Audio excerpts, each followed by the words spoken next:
শেষ পর্যন্ত নিতেশ রেড্ডি এবং হেনরিক ক্লাসেনের যে ৩৩ বলে ৭০ রানের অপরাজিত জুটি এবং শেষ পর্যন্ত ২০১ রানে পৌঁছতে পারা, সেই ২০১ রানে পৌঁছতে পারাই মাত্র ১ রানে জয় দিয়ে দিল সানরাইজার্স হায়দ্রাবাদকে। অবিস্মরণীয় একটা ম্যাচের সাক্ষী হলো আইপিএলের দর্শকরা।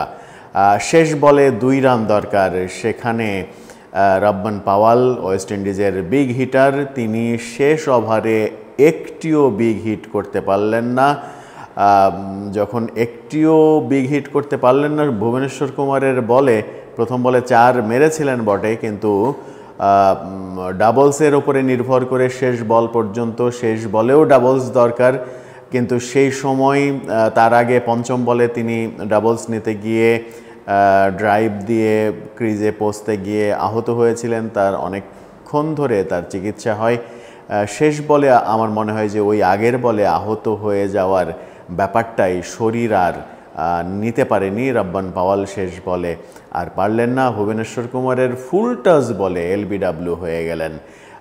১ রানে হেরে গেল রাজস্থান রয়্যালস। ১ রানে হেরে যাওয়ার পরে অনেক কথা কিন্তু এরই মাঝে সামাজিক যোগাযোগ মাধ্যমে আলোচিত হতে শুরু করেছে। এই ম্যাচটিকে কোনো ধরনের পেছনের কারিশমা ছিল? এই ম্যাচের পেছনে কি কোনো ধরনের সাজানো নাটক ছিল, যে নাটকের কারণেই শেষ পর্যন্ত এই রেজাল্ট হলো? ২০১ রানের পথে সানরাইজার্স হায়দ্রাবাদ। নীতিশ কুমার রেড্ডি তিনি সর্বোচ্চ ৭৬ রান করেছেন ৪২ বল থেকে। ট্রাভিস হেড ৪৪ বলে ৫৮ রান করেছেন। হেনরিক ক্লাসেন ১৯ বলে ৪২ রানের একটা ঝড়ো ইনিংস খেলেছেন। বোলিংয়ে আজকে নটরাজন তিনি কিন্তু দুর্দান্ত স্পেল করেছেন এবং দুর্দান্ত স্পেলে সানরাইজার্স হায়দ্রাবাদের এই বোলার আজকে ১৫ উইকেটের মালিক হয়ে গেলেন। নটরাজন যখন ২ উইকেট পেলেন ১৩ থেকে ১৫ উইকেটের মালিক হয়ে গেলেন এবং পার্পেল ক্যাপ তিনি পেয়ে গেলেন। বুমরার কাছ থেকে পার্পেল ক্যাপ চলে গেল এখন নটরাজনের হাতে, যে পার্পেল ক্যাপের জন্য গতকালকেই আমরা আক্ষেপ করেছি মুস্তাফিজের, সেটা হয়নি। মুস্তাফিজের গতকালকে হলে আজকে আবার নটরাজন সেটিকে কেড়ে নিতেন কিনা সেটাও একটা বড় প্রশ্ন, কিন্তু কেড়ে নিলেও পার্পেল ক্যাপটা নিয়ে বাড়িতে আসতে পারলে মুস্তাফিজের জন্য দারুণ কিছু হতেই পারত। জবাব দিতে নেমে রাজস্থান রয়্যালস, রায়ান পরাগ এবং জসওয়াল এই দুজন যে ব্যাটিং করেছেন, মাত্র ১ রানে তাদের ২ উইকেট পড়ে যাওয়ার পরে এই জুটি যে অবিস্মরণীয় ব্যাটিং করেছে, সেই ব্যাটিং অনেক দিন আসলে মনে রাখার মতো। জসওয়াল করেছেন ৬৭ রান ৪০ বলে এবং পরাগ করেছেন ৭৭ রান ৪৯ বলে। ২ উইকেট পড়েছিল ১ রানে এবং তৃতীয় উইকেট পড়েছে ১৩৫ রানে, অর্থাৎ ১৩৪ রানের এই দুজনের পার্টনারশিপ। এই পার্টনারশিপে মনে হচ্ছিল ম্যাচটা জিতেই যাবে, কিন্তু শিমরান হেটমায়ার যে দায়িত্ব পালন করার কথা তিনি সেই দায়িত্ব পালন করতে পারেননি।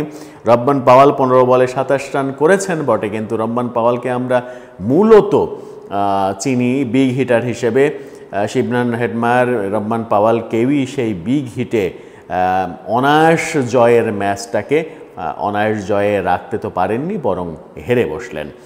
রাজস্থান রয়্যালস দ্বিতীয়বারের মতো হারলো, দ্বিতীয় পরাজয়ের স্বাদ পেল।